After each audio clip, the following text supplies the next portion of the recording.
presented by Murli Films. Music by Shivadev.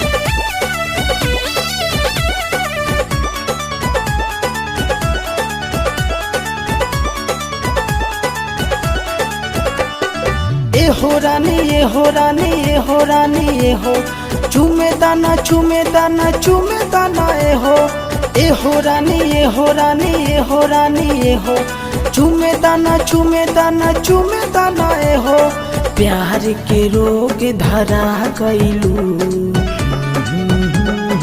एक बेरी कन खिंचलैला पे प्यार के रोग धरा गइलू एक बेरी कन खिंचलैला पे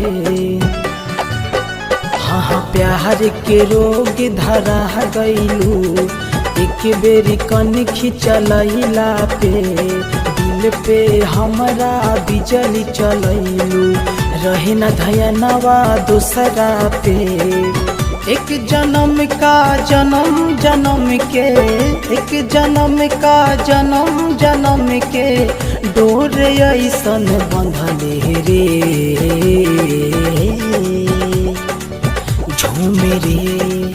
झूमे रे धर के छतिया मोर दुल्हनिया बंजो रे धर के छतिया मोर दुल्हनिया बंजो रे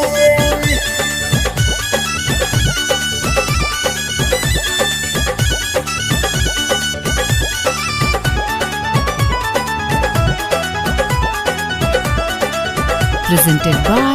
Murli Films. ऐसन छल के तुहर जवानी रिबले पोरे पोरे पोरा हो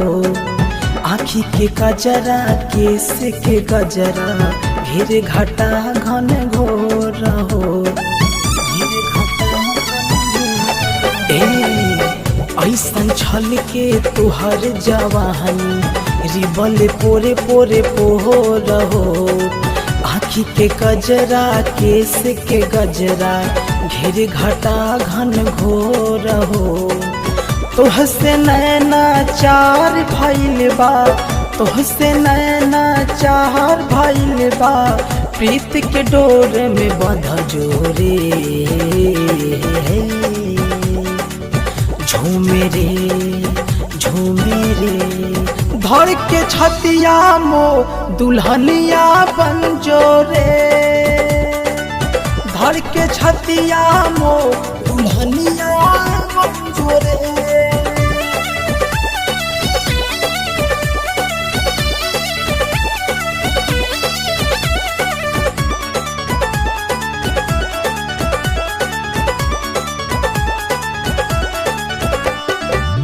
बन जो रानी हमर संगतिया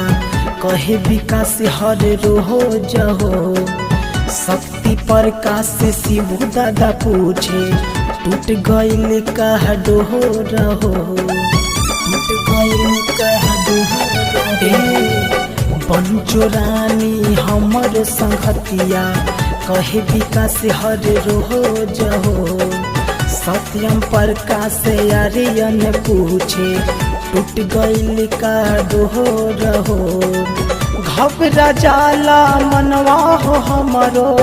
घबरा जाला मनवा हो हमारो प्यार के वादा निभाई रे झूमे रे धर के छतिया मोर दुल्हनिया बंजो रे धर के छतिया मोर दुल्हनिया